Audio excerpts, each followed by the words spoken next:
ओम शांति। 16 जून 2021 बाबा के आज के महावाक्य हैं। बाबा समझाते, मीठे बच्चे, तुम्हारे पास अविनाशी ज्ञान रत्नों का अथाह खजाना है, तुम उसका दान करो। तुम्हारे दर से कोई भी वापस नहीं जाना चाहिए।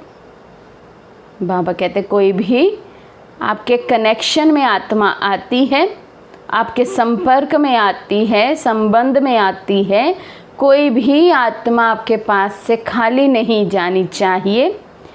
इतना ज्ञान रत्नों का आप स्वरूप बन जाएं कि उन ज्ञान रत्नों का अविनाशी दान ऑटोमेटिकली आपके द्वारा होता रहे। प्रश्न है, सर्व संबंधों की स्क्रीन बाप अपने बच्चों को कौन सी श्रीमत देते हैं? बाबा कहते, मीठे बच्चे, अपना बुद्धि योग सब तरफ से हटाए, एक मुझे याद करते रहो। दुनिया की कोई भी वस्तु, मित्र संबंधी आदि याद ना आए, क्योंकि इस समय सब दुख देने वाले हैं।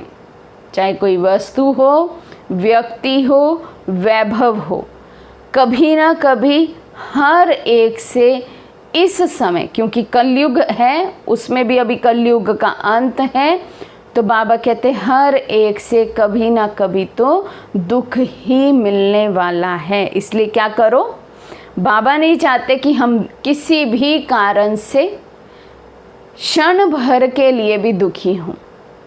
इसलिए बाबा क्या चाहते हैं, एक एक श्वास, एक एक क्षण हम केवल और केवल बाबा को याद करें।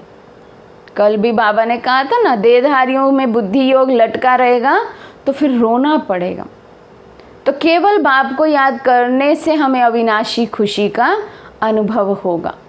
इसलिए बाबा हमें अटेंशन खिंचवाते, बच्चे दुखी नहीं होना, उसका एक ही रास्ता है, सदैव बाबा को याद करो।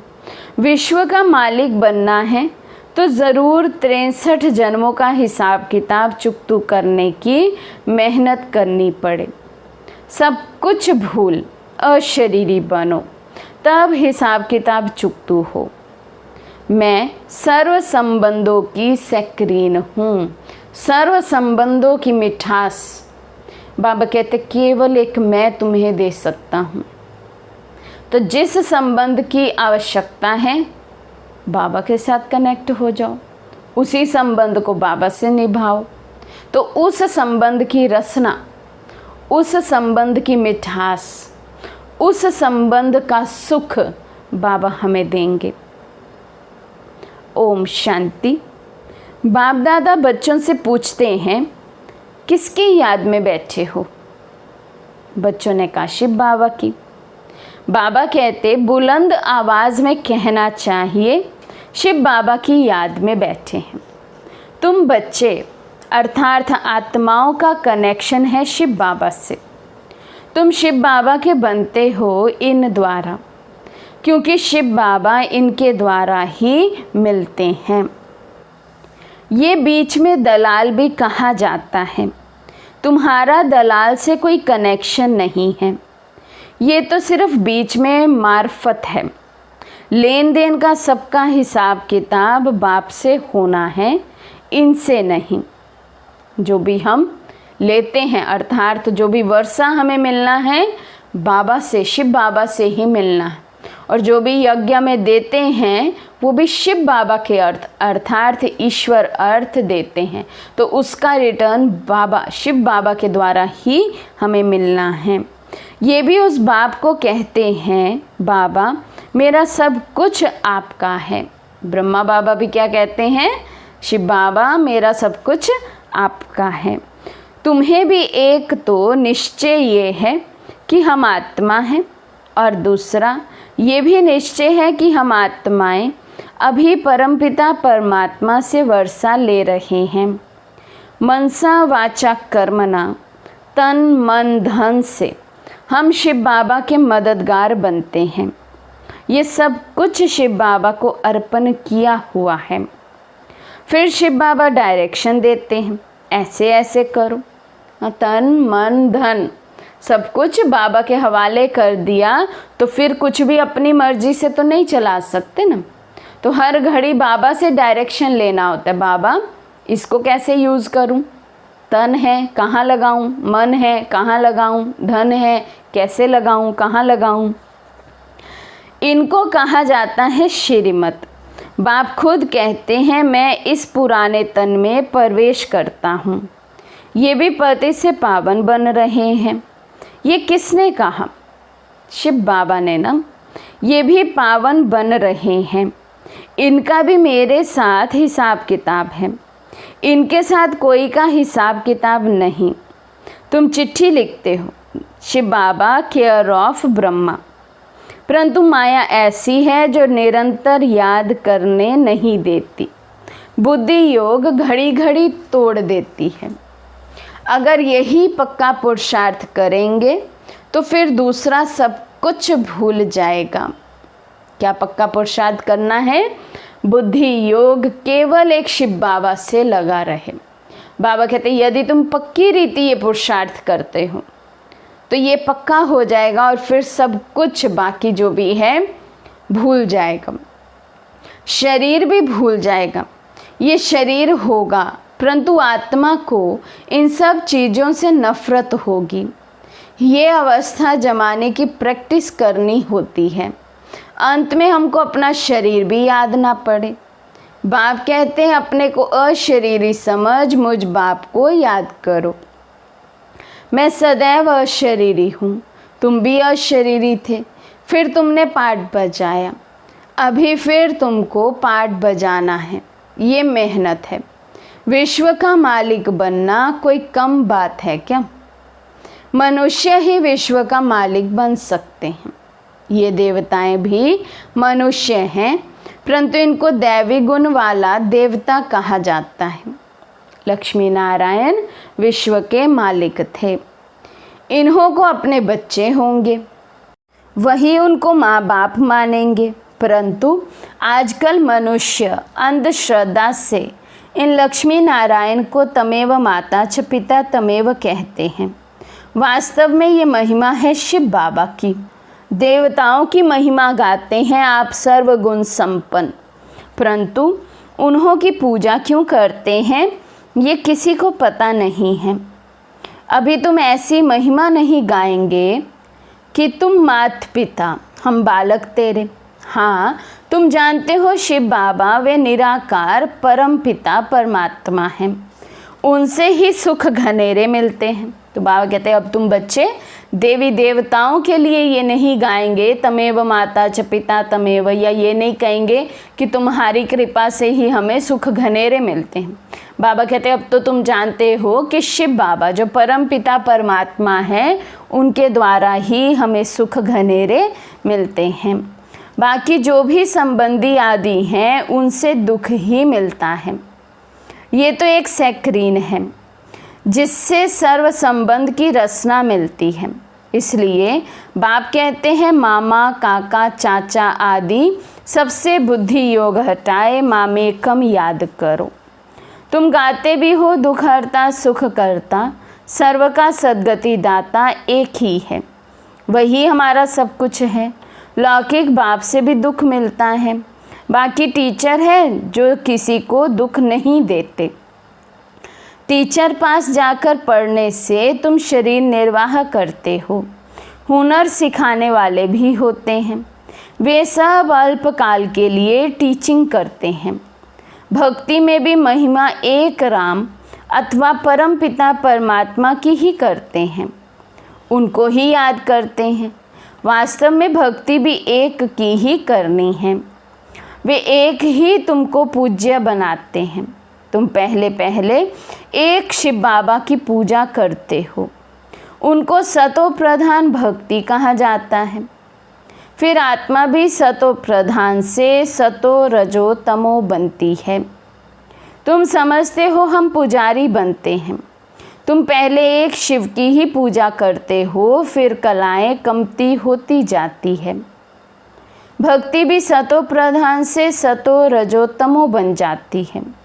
सारा ड्रामा तुम्हारे ऊपर ही बना हुआ है, आदि से अंत तक। बाबा कहते तुम बच्चे ही रहते हो इस सृष्टि पर, इसलिए ये ड्रामा तुम बच्चों पर ही बना हुआ है। आपे ही पूज्य आपे ही पुजारी, जो 84 जन्म पूरे लेते हैं उनकी ही कहानी है। उनको ही बाप बैठ बताते हैं तुमने 84 जन्म कैसे लिए हैं, हिसाब ही उनका है। जो पहले पहले पूज्य देवी देवता बनते हैं वही पुजारी बनते हैं। बाप कहते हैं मैं कल्प कल्प आकर तुमको पढ़ाता हूँ और देवी देवता धर्म की स्थापना करता हूँ, राजयोग सिखाता हूँ। गीता में भूल से कृष्ण भगवानुवाच लिख दिया है। भगवान तो एक ही होता है, वे तो कहते ठीक कर भीतर कण कण में परमात्मा है, परंतु ऐसे तो हो नहीं सकता। भगवान की तो महिमा अपरम अपार है। कहते हैं हे बाबा तुम्हारी गत मत न्यारी, अर्थात तुम्हारी जो श्रीमत मिलती है वे सबसे न्यारी है। ऐसी श्रीमत, ऐसा ज्ञान और कोई दे नहीं सकता, इसलिए शिव बाबा की ऐसी महिमा गाई जाती है। बाप को कहते ही हैं गति सद्गति दाता, परम पिता परमात्मा। तो बुद्धि ऊपर में जाती है, दुख के टाइम उनकी ही याद आती है। अगर राम सीता बुद्धि में हो फिर तो सारा रामायण बुद्धि में आ जाए। तुम तो पुकारते ही हो उस एक बाप को, सिवाय एक बाप के कोई भी साकारी मनुष्य व आकारी देवता से बुद्धि नहीं लगानी है।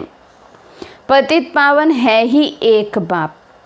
कोई भी सत्संग में जाकर यही गाते हैं पतित पावन सीताराम, अर्थ कुछ नहीं। ये सब है भक्ति मार्ग का गायन। सब रावण की जेल में है, भक्ति मार्ग में बहुत भटकते हैं। यहाँ भटकने की कोई बात नहीं है। बाप समझाते हैं बच्चों को पॉइंट्स बुद्धि में अच्छी रीति धारण करनी है, पढ़ाई रेगुलर करनी है। कुछ भी हो जाए क्लास में मेरी एब्सेंट नहीं लगे। ये पढ़ाई स्वयं ईश्वर परम धाम से आकर मुझे रोज पढ़ाते हैं, ऐसा तो नहीं हम कभी मिस करते।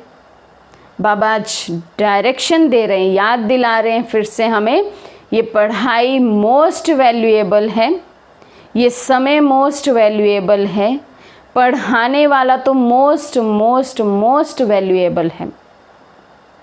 ऐसी पढ़ाई कल्प भर फिर कभी नहीं पढ़ेंगे, तो कितनी वैल्यू होनी चाहिए ऐसी पढ़ाई की।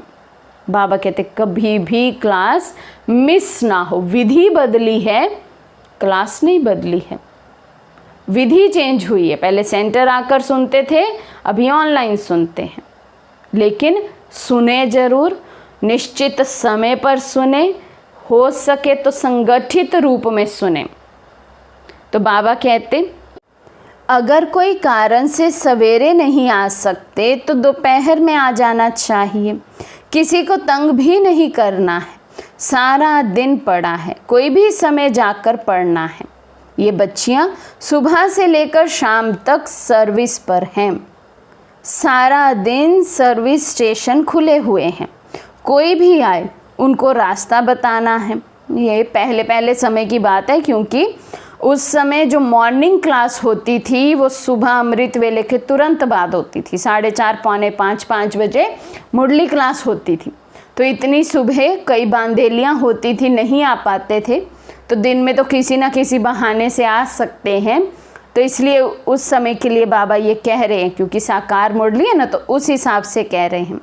लेकिन अभी भी ऐसा ही है, सारा दिन भले हैं, सेंटर खुले रहते हैं। अभी का तो नहीं है ये टाइम, लेकिन लॉकडाउन से पहले का तो ऐसे ही था। तो कभी भी आकर सुबह और शाम 2 टाइम तो मुरली क्लास होती ही है। तो कभी भी सुबह नहीं आ सकते तो शाम को क्लास में संगठित रूप में ज़रूर रहना चाहिए, मुरली सुनना चाहिए। बाबा कहते पहले पहले तो बताना है, विचार करो तुमको 2 बाप हैं, दुख में पारलौकिक बाप को याद करते ना। अभी शिव बाबा कहते हैं मामेकम याद करो। मौत तो सामने खड़ा है। ये वही महाभारत लड़ाई है। भल बड़े पदमपति करोड़पति हैं, बड़े बड़े मकान आदि बनाते हैं, परंतु वे रहने थोड़े ही हैं, सब टूट जाना है। तो बाबा कहते कुछ भी बनाओ, कितने भी बड़े बड़े मकान आदि बनाओ, कोई कितना भी पदमपति हो, कितना भी अखीचार धनी चाहे क्यों ना हो यहाँ पर भी किसी के पास कलयुग के हिसाब से, तो भी बाबा कहते फ़ायदा क्या, सब यहीं रह जाएगा, मिट्टी में मिल जाएगा, सब टूटना है, बचना तो कुछ भी नहीं। वे समझते हैं कलयुग की आयु लाखों वर्ष है। इनको कहा जाता है घोर अंधियारा। कोई के पास पैसे हैं, पूछते हैं मकान बनाएं, बाबा कहेंगे पैसे हैं तो भल बना लो, पैसे भी तो मिट्टी में ही मिल जाने हैं, ये तो टेम्परेरी है, नहीं तो ये सब पैसे भी चले जाएंगे, कुछ भी रहेगा नहीं, भल बनाओ। फिर उसमें गीता पाठशाला का प्रबंध रखो। जो तुम्हारे दर पर कोई भी आए उनको भिक्षा ऐसी दो जो उनको एकदम विश्व का मालिक बना दो। भल बाबा कहते मकान बनाओ, उसके लिए मना नहीं है, लेकिन फिर क्या करो, उसमें सेंटर खोल दो। फिर ऐसा हो कि जो भी आपके घर में आए, उस घर में आए तो बाबा का कुछ ना कुछ वो मैसेज संदेश लेकर जाए। बाबा कहते तुम्हारे पास अथाह ज्ञान धन है, इतना कोई के पास नहीं है। तुम्हारे पास सबसे साहूकार वे हैं जिनके पास बहुत ज्ञान रतन बुद्धि में भरे हुए हैं। कोई भी आए तो तुम उनकी झोली भर दो। तुम्हारे पास इतना खजाना है, सिर्फ ये बोर्ड लगा दो, आओ तो हम आपको सदा सुखी स्वर्ग का वर्षा पाने का रास्ता बताएं। परंतु बच्चों में वह नशा नहीं रहता है। हम ही स्वर्ग की राजधानी प्राप्त कर रहे हैं, बना रहे हैं राजधानी, स्थापना कर रहे हैं। बाबा कहते ये नशा बच्चों में ही नहीं रहता है। ज्ञान रतन मिल रहे हैं, वो ज्ञान रतन ही बुद्धि में नहीं रहते हैं तो अन्य आत्माओं की फिर सेवा क्या करेंगे। यहाँ नशा चढ़ता है, बाहर जाने से भूल जाता है। शौक होना चाहिए, कोई भी आए उनको रास्ता बताएं जो बेड़ा पार हो जाए। तुम्हारे पास बहुत भारी धन है, कोई भी भिखारी आए व लखपति आए तो तुम उनको भी बहुत रतन दे सकते हो। बाबा यहाँ नशा चढ़ाते हैं, फिर सोडा वाटर हो जाता है। बाबा तुम्हारी अविनाशी ज्ञान रत्नों से झोली भर देते हैं, परंतु नंबरवार है। किसी की तकदीर में है तो पूरी रीति धारण कर लेते हैं। बाबा कहते कोशिश कर तुम निरंतर याद में रहो। ऐसे नहीं कि सेंटर में जाकर एक जगह बैठना है, नहीं, चलते फिरते जो भी समय मिले बाप को याद करते रहना है। बाबा कहते ऐसे नहीं जब सेंटर खुलेंगे, सेंटर आएंगे तभी योग करेंगे, तभी बाबा को याद करेंगे, नहीं, कहीं पर भी रहो, कुछ भी कार्य व्यवहार कर रहे हैं, चलते फिरते बाबा कहते बुद्धि से बाबा को याद करो। हथ काटे दिल अर्थात बुद्धि का योग बाप के साथ हो। बाप की याद से तुम्हारा बहुत कल्याण होगा। 21 जन्म के लिए तुम साहूकार बन जाते हो। बेहद का बाप बेहद का वर्षा देते हैं। भारत स्वर्ग था, अब नर्क है।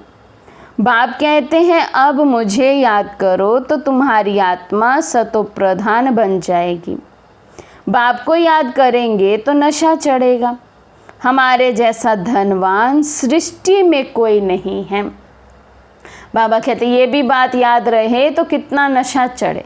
हमारे जैसा धनवान, कौन सा धन?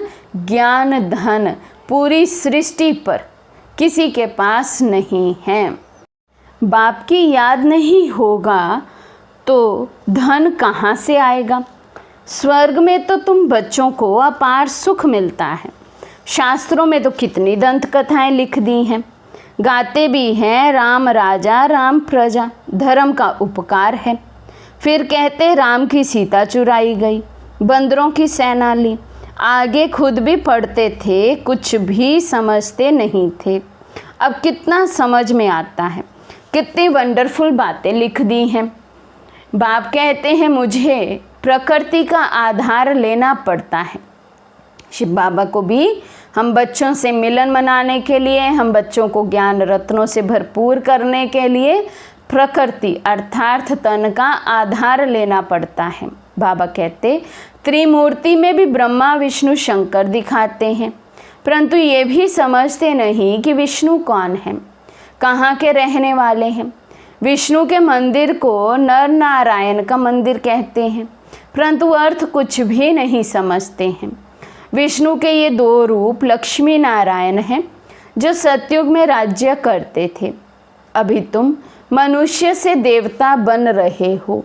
कोई भी आए तो बोलो ये ब्रह्मा कुमार कुमारियां हैं, तो प्रजापिता ब्रह्मा सबका बाप हुआ। बहुत ढेर की ढेर प्रजा है, नाम तो सुना है ना। भगवान ने ब्रह्मा द्वारा ब्राह्मण रचे। बाप ने ज़रूर बच्चों को वर्षा तो दिया होगा ना। तुम बच्चों को विश्व का मालिक बनाते हैं, तुम शिव बाबा से वर्षा पाते हो। एक है लौकिक बाप, दूसरा है पारलौकिक बाप। अब ये तुमको अलौकिक बाप मिला है, ये तो जौहरी था, ये थोड़े ही कुछ जानता था। इनके लिए कहते हैं कि इनके बहुत जन्मों के अंत के जन्म के भी अंत में इनमें प्रवेश करता हूँ। वानप्रस्थी बनने का रिवाज भी भारत में है। 60 वर्ष के बाद गुरु के पास चले जाते हैं। बाप इनमें प्रवेश कर कहते हैं अब तुमको घर चलना है। मुक्ति सब चाहते हैं, परंतु मुक्ति को जानते कोई भी नहीं।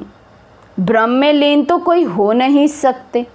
ये तो सृष्टि का चक्र फिरता ही रहता है, सबको पाठ बजाना ही है। कहते हैं वर्ल्ड की हिस्ट्री ज्योग्राफी रिपीट। ये अनादि ड्रामा बना हुआ है, 84 जन्मों का पाठ तुमको बजाना ही है। ये ज्ञान डांस होती है, वो लोग फिर डमरू दिखाते हैं। अब सूक्ष्म वतनवासी शंकर डमरू कैसे बजाएगा? बाप ने समझाया है तुम बंदर मिसल थे तो तुम बंदरों की सेना ली। तुम्हारे आगे बाबा ज्ञान का डमरू बजा रहे हैं, तुमको ज्ञान देते हैं। अभी तुम्हारी सूरत और सीरत दोनों पलटा रहे हैं। कामचिता पर बैठ तुम काले हो गए हो। बाबा फिर तुमको ज्ञान चिता पर बिठाए, सूरत और सीरत दोनों पलटाए, सांवरे से गोरा बना देते हैं। यहाँ बाबा कितना नशा चढ़ाते हैं, फिर नशा गुम क्यों होना चाहिए? बाबा कहते अपने आप से पूछो। जो बाबा हमें इतनी ऊंच बातें सुनाते हैं, इतना ऊंच स्वमान याद दिलाते हैं, तो कितना नशा चढ़ाते हैं, लेकिन फिर बाबा कहते हैं ये नशा गुम हो जाता है। क्यों भूल जाते हो? क्यों ये नशा गुम हो जाता है? अच्छा, मीठे मीठे सिकिलदे बच्चों प्रति माता पिता बाप दादा का याद प्यार और गुड मॉर्निंग। रूहानी बाप की रूहानी बच्चों को नमस्ते। हम रूहानी बच्चों की रूहानी बाप दादा को दिल व जान शिकवा प्रेम से नमस्ते नमस्ते नमस्ते जी। धारणा के लिए मुख्य सार। फर्स्ट पॉइंट है, बाप ने जो अथाह ज्ञान का धन दिया है उसे धारण कर स्वयं भी साहूकार बनना है और सबको दान भी करना है। जो भी आए उसकी झोली भर देनी है। सेकंड पॉइंट है, बाप की याद से ही कल्याण होना है, इसलिए जितना हो सके चलते फिरते बाप की याद में रहना है। सर्व संबंधों की रचना एक बाप से लेनी है। आज का वरदान है, सारे वृक्ष की नॉलेज को स्मृति में रख। तपस्या करने वाले सच्चे तपस्वी व सेवाधारी भव। सारे वृक्ष की नॉलेज को स्मृति में रख तपस्या करने वाले सच्चे तपस्वी व सेवाधारी भव। भक्ति मार्ग में दिखाते हैं कि तपस्या वृक्ष के नीचे बैठकर तपस्या करते हैं। इसका भी रहस्य है। आप बच्चों का निवास इस सृष्टि रूपी कल्प वृक्ष की जड़ में है। वृक्ष के नीचे बैठने से सारे वृक्ष की नॉलेज बुद्धि में स्वतः रहती है। तो सारे वृक्ष की नॉलेज स्मृति में रख, साक्षी होकर इस वृक्ष को देखो। कौन से वृक्ष को देखना है? सृष्टि रूपी वृक्ष को, कल्प वृक्ष को देखना है। शिव बाबा बीज हैं, हम ब्राह्मण आत्माएं जड़ें हैं, देवी देवता धर्म की आत्माएं उसका तना है। सतयुग त्रेता युग द्वापर से फिर अन्य शाखाएं निकलनी शुरू हो जाती है, अन्य धर्म आने शुरू हो जाते हैं, धर्म स्थापक आते हैं, अपने अपने धर्म की स्थापना करते हैं।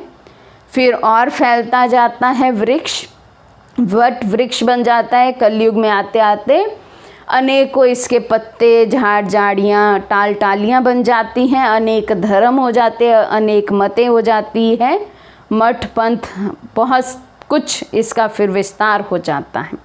तो ऐसे बाबा कहते हैं आप कहाँ बैठे हो? जड़ों में बैठे। तो पूरे वृक्ष को बाबा कहते साक्षी होकर देखना है। पूरे वृक्ष की नॉलेज आप बच्चों को होनी चाहिए। तो ये नशा खुशी दिलाएगा और इससे बैटरी चार्ज हो जाएगी। फिर सेवा करते भी तपस्या साथ साथ रहेगी। स्लोगन है, तन की बीमारी कोई बड़ी बात नहीं, लेकिन मन कभी बीमार ना हो। तन की बीमारी तो फिर भी ठीक हो जाएगी, दवाई आदि का सहारा भी ले लेंगे, लेकिन बाबा कहते हैं अगर मन को बीमारी लग गई, मन विचलित हो गया, मन व्यर्थ में चला गया, मन डिप्रेस हो गया, तो फिर उसको बहुत समय लगता है ठीक होने में। इसलिए बाबा कहते हैं तन में भले बीमारी आ जाए, लेकिन मन कभी बीमार ना हो, और मन सदा बाबा की याद में खुश रहे, तंदुरुस्त रहे। अच्छा, ओम शांति।